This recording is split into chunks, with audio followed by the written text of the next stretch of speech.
So, about 6 years ago, I woke up in the morning after a terrible night's sleep, and I felt very disoriented, and my head hurt something horrible. I was so disoriented. I'd been burning the candle at both ends. I mean, I was really tired. That had to be it, right?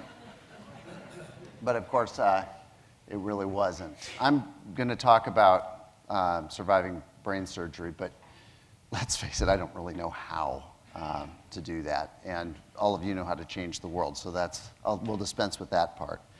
But nevertheless, I'm going to at least talk about the experience that I had, because I do think there are maybe a few things that you could draw some value out of. I had been working really hard on something that I care a lot about, which is education change. I was serving on a governor-appointed committee, coming up with a plan, and it was a great plan, and I was really excited about it, and I really, really wanted to keep doing that and not think about the fact that I was having a headache, and I never get headaches. So after about 2 days of headache, my wife said, "You must at least call the doctor," which I did because I listened to my wife. And unfortunately, the doctor called me right back and said, "You don't get headaches. Are you busy this week?" I said, "Yeah, actually, I'm working on this report, and it's a really big thing. I'm very excited about it." And she said, "Yeah, well, tomorrow, you're not doing any of those things. You have a job. You are going to call these people." And she's read me these names over the phone and gave me the phone numbers and basically said, "This is what's going to happen tomorrow. It's not what you thought. It's going to be this." So I got in touch with these doctors, and I ended up going and getting an MRI because I was told that that was what I had to do. And the MRI showed a shadow right here on my left parietal lobe. And the neurologist, who was the first available neurologist, said, "It looks like you've probably had a stroke, and you should start taking aspirin because it'll thin your blood," which I said, "Okay, I can take aspirin. I'll take an aspirin." And as I started feeling better, I got back to work, and I didn't really think anything about it. But then there was a follow-up a month later, because that was part of the plan, to take a look at the image then and the image a month later, because if it had been a stroke, you see, there would have been healing. But the image was exactly the same. So it wasn't actually a stroke. It was a brain tumor.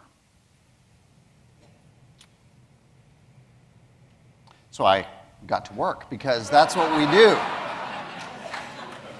I got online and I started searching for information about brain tumors because, I'm a Harvard guy.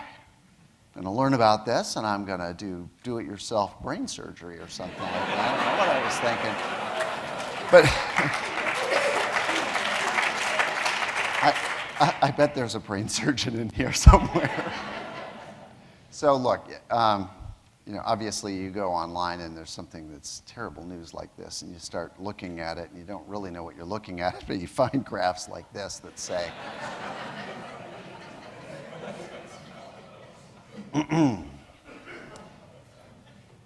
at the time, my kids were 4, 6, and 8 years old. And I imagine that you can imagine how unsettling it would be to think about this. I mean, there was a real chance that they were going to have to grow up without me.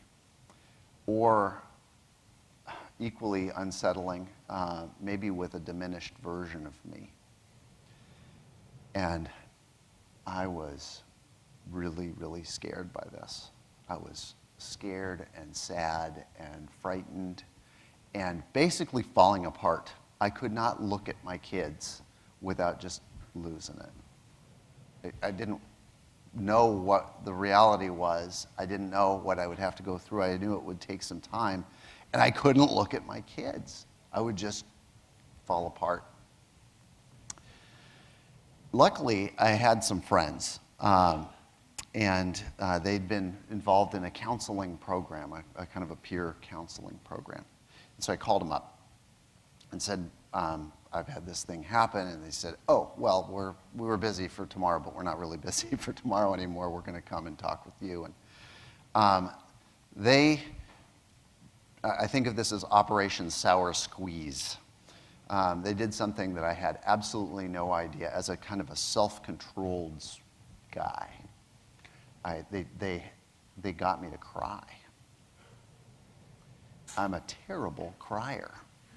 I'm just not good at it. I want to, reason my way out of things or, solve the problem. And what they did was they got me to think about everything terrible that I could be afraid or sad or resentful or angry about, and just express it in words because I'm a talker. And I cried and I cried and I cried. And you know what? Afterward, I could face my kids. It was weird. I was used up. I was wrung out. Of course, that was still not solving the ultimate problem, which was that something really big had to happen. And there's a hole in there. You might be able to spot it. I don't know. So the next order of business, of course, is to get it taken care of, and you don't just want anybody making a hole in your head. So I figured I wanted to find a really great surgeon. That turns out to be kind of a hard problem if you don't know anything about something that's really specialized. So how do you do that? How do you figure out who you want? And this is where I think hopefully I may be giving you some help or information that might be useful to you. There is somebody who knows, without a doubt, who the great surgeon is that you want. It's the nurses. If you get into a situation where you or somebody that you love needs a special kind of care, ask around to find out who the nurses are that work on the specialty and chat them up, because not only do they know who is great, but they can also get you in, which turns out not to be that easy. So my surgery was done at UCSF by Dr. Mitch Berger, who is a Harvard grad, and I think he did a nice job. What do you think?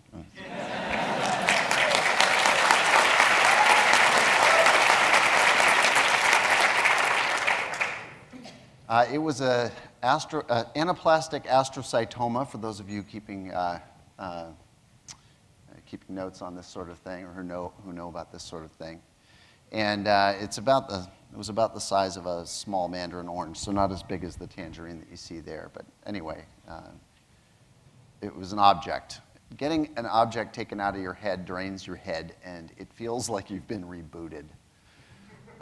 This is the morbid curiosity part of the speech. Okay, everything that I know how to do, I had to rediscover whether I could still do it. It turned out that I could. I could still speak. I could still see, although I'm a little vague on this area, this quadrant down here. But that's okay. I can't see back here either, or up here, and I still have a view of the world. Anyway, I had to kind of rebuild these capabilities and my confidence in them.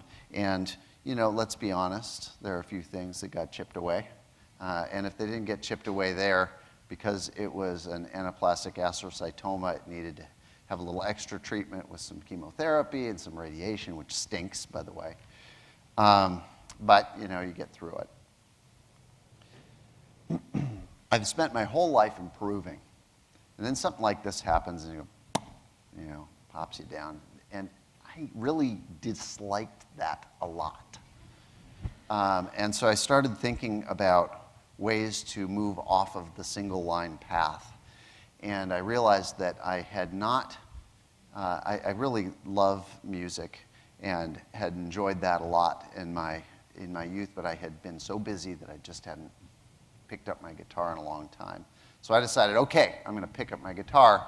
And I got to say, this was a really great choice. And I had written bits of songs, but I never finished them. And so I started finishing songs. So anyway, inevitably, the first song was Evil Tangerine, which is a rock and roll song. I did sing it I tried to sing it yesterday at the open mic.